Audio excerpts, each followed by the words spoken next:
Signing on, Brian here, bringing you the official Loft Sports Podcast on the Loft Sports Podcasting Network. The official Loft Sports Podcast can be found wherever you consume your podcasts. Check out our website at loftsportus.com. Follow us on X, YouTube, and TikTok at Loft Sports USA. So now that the NFL season is officially over, we turn our attention to other topics. You know, it feels like that's how it typically is in America at this time of year. The Super Bowl ends, football's over, and that's when the mass majority of sports fans start to look around and start paying attention to the other sports. So with that said, right, I mean, we'll still keep the NFL in our rotation as we'll have some special episodes around free agency and the draft. Just like we did the other day for the Super Bowl recap, and I'll get Tommy back on the show, and you know we'll still keep the NFL in our like I said, in our regular rotation. So have no fear, football fans. We will not be going away from football completely, even though we are heading into the off season. I mean, heck, the scouting combine is getting ready to start. In a couple of weeks in Indianapolis, and then before you know it, we'll be at free agency. So. Right, so to begin the Loft Sports Podcast, right, we're a brand new show. You know, the first few episodes were NFL heavy, but now we're going to adjust and we're going to dive into where other sports currently stand. So we're going to start with college basketball today. So there was a huge game this past Monday as the undefeated number 1 Arizona Wildcats went into Lawrence, Kansas to play the number 9 Kansas Jayhawks. So, right, Kansas did not have their best player available, Darren Peterson. He's not just the best player on the Jayhawks. He's regarded as the best player in the country. And he is the presumed number 1 pick in next year's NBA draft. So basically what happened was he was ruled out like 10 minutes before the game due to having flu-like symptoms. So he practiced, or he was in warm-ups on Monday before the game. He didn't practice Sunday, so there was some, there was some unsurety about, if he was going to play or not. And so the story was that Bill Self went to check in on him before the game, and Peterson just didn't think he'd be able to play up to his standards. So Self made the call to hold him out of the game. And so Kansas, right, without their best player playing, they were still able to come away with the win over Arizona by a score of 82-78. A real good team win as Kansas, right, they got great contributions from Badunga, from Tiller, Council Jr., and McDowell. All 4 of those guys nearly doubled their output of points per game. They were averaging this season. So, right, in this one game, they basically all doubled their points per game. They all stepped up, and they got the job done against an excellent Arizona team who's been running through everyone this season. They were undefeated for a reason. They had a close game earlier last week against BYU, but other than that, they've been rolling through. So, Kansas really established themselves not just as one of the top teams in the country, which we knew they were anyway, right? They were number 9 in the country, but they really established themselves here as a potential championship team come March and April. Even without Peterson out there, they were able to still get contributions from everyone else in the lineup. So, fantastic win for them. Even looking at it from Arizona's perspective, it might be a good thing that maybe they did lose. So, right, this way you look at it, you get the loss out of the way now. So maybe when you do get to the tournament, you might not have as much pressure on yourselves. You might not be pressing as much if you're Arizona as maybe you may have been during the regular season, still being undefeated at this time of year. So. Arizona will not be going undefeated this season, and the streak of non-undefeated teams will continue. The last team to go undefeated was the 1975-76 Indiana Hoosiers, coached by Bob Knight. So let's just give a quick look at the overall big picture of college hoops right now. So you've got a lot of good teams at the top. So you've got Arizona, of course, and now Kansas. You've got Michigan, who they only have 1 loss on the season, and they just gave a really good beatdown to Ohio State this past weekend. You've got Houston, who they have 2 losses this season by a combined 7 points. Of course, Duke is in the mix. Duke has 2 losses by a combined 4 points, and one of them was the crazy game this past week against North Carolina. Seth Trimble hit that 3 at pointer. It was nearly at the buzzer, but basically what happened was he hit the 3. There was like 0.4 seconds left on the clock, and of course the fans stormed the court, and the refs take a look at it, and they're like, oh, there's still 0.4 seconds on the clock. We got to play out the 0.4, so they have to clear the court. Duke gets the possession. They couldn't get a shot off, and then the fans, again, North Carolina fans, stormed the court again. So they got the 2 court storms within a couple seconds of each other this past weekend in Chapel Hill. Then you have, of course, after Duke, you've got a team like Iowa State. So Iowa State, 2 losses this season. One of them was to Kansas. So, right, you got Kansas, who knocked off 2 undefeated teams. They're knocking off undefeated teams left and right.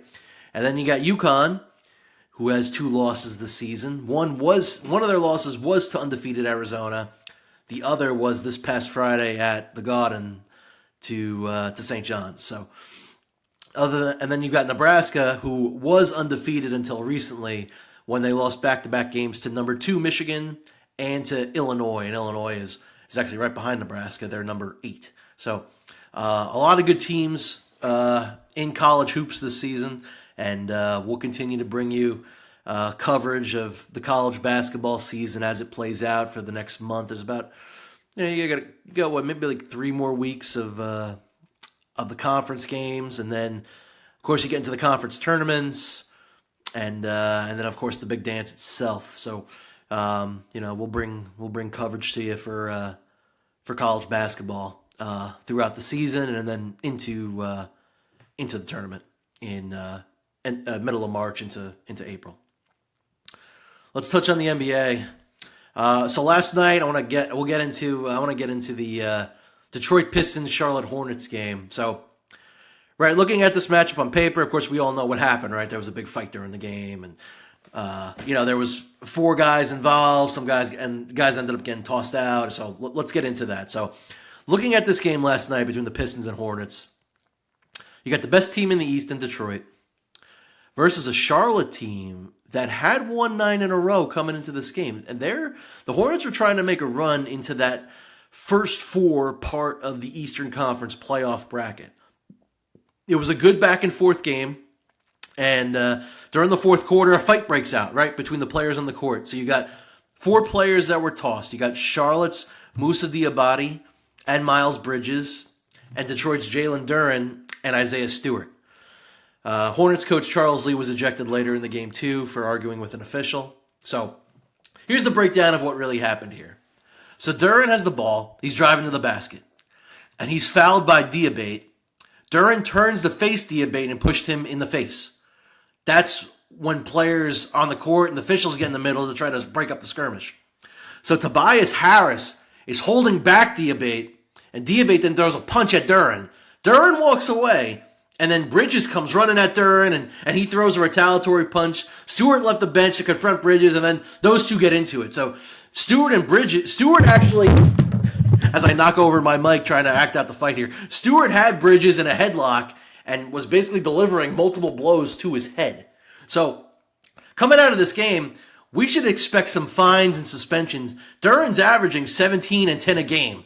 So if the Pistons lose him for a stretch for like a suspension, that's a massive loss in the middle of their lineup. And Stewart would be too. So we'll see how this is going to affect Detroit. Right? They're currently 5.5 games up on the Knicks and the Celtics for the best record in the East. So we'll see if that lead shrinks, because of all this, of course, we'll see, where the NBA hands down fines and suspensions. I would expect all 4 of these guys to be suspended for multiple games. I'm sure the suspensions will be announced in the next day or so, maybe even tonight. I haven't heard anything as of recording about what's going to happen with any of the suspensions, but I'm sure we'll find out. We'll find out soon. So let's break down big picture NBA, right? So in the East, you've got the Pistons, the Knicks, the Celtics, and the Cavs. I mentioned on a previous pod how much I like what the Cavs did at the trade deadline. Bringing in James Harden, adding in depth to their bench. I think Cleveland is going to make a move up the standings over the next month. I could see them possibly being like, they could move up to the 3 seed. They might even be able to get to that 2 seed. But they're in play definitely here to move up. I mean, the Knicks have been really good too. They had a bad loss recently to the Pistons previous Friday night. But, since then, they've been beating everybody. Great win against the Nuggets in double overtime the night before they lost to the Pistons. So, but yeah, definitely I would look for the Knicks and Cavs to kind of lock down the 2 and 3 spots in the conference. At least I could see Boston maybe moving down. They might be end up being the 4 or the 5, maybe even if Toronto starts moving up a little bit. And then in the West, you got the Thunder, who have not been as dominant as they were earlier in the season. They're only 5-5 over their last 10 games, but they're 4 games up on the Spurs still. And then you got the Nuggets and the Rockets right behind those 2 teams. So again, just like with college basketball, we're going to have complete coverage of the NBA through the rest of the regular season, and then into the playoffs. Of course, we'll cover all the playoff games. That's how we operate here at Loft Sports. So before I sign off, I want to give you some of the best games to watch tonight in basketball. So tonight we got Purdue at Nebraska at 7:00 on Eastern time. Nebraska's a 1.5-point favorite. So, right, we got 2 Big Ten teams. The Big Ten has some phenomenal teams. Remember, Purdue was preseason number 1 earlier this season. Then they lost to Iowa State, and then they went through a little tough stretch where they lost a couple games in a row. So they're currently ranked 13th in the country. And then you got Nebraska, who's led by Price Sanford, who's averaged 17 points per game, and Nebraska is 12-1 at home. I like Nebraska to win tonight, and that's actually going to be your bet of the day right there. Give me the Huskers giving the 1.5 points. So that's my game to watch tonight in college basketball. Tonight, my NBA game to watch, late night game for the East Coast folks like myself. Spurs at the Lakers at 10:30. This is the 4th matchup of the season between the Spurs and the Lakers. The Spurs are 2-1. Luka Doncic is out tonight with a hamstring injury, so I'll take the Spurs to win that one. The Spurs are 13.5-point favorites, so I'm not going to bet that game with the big spread, but I would look for the Spurs to win that game. So thanks for chilling with me today. Loft Sports Podcast can be found wherever you consume your podcast. Check out our website at www.loftsportus.com. Also, check us out. Don't forget to follow Loft Sports on X, YouTube, and TikTok at Loft Sports USA. See you later. Enjoy the games tonight, and happy betting. Signing off.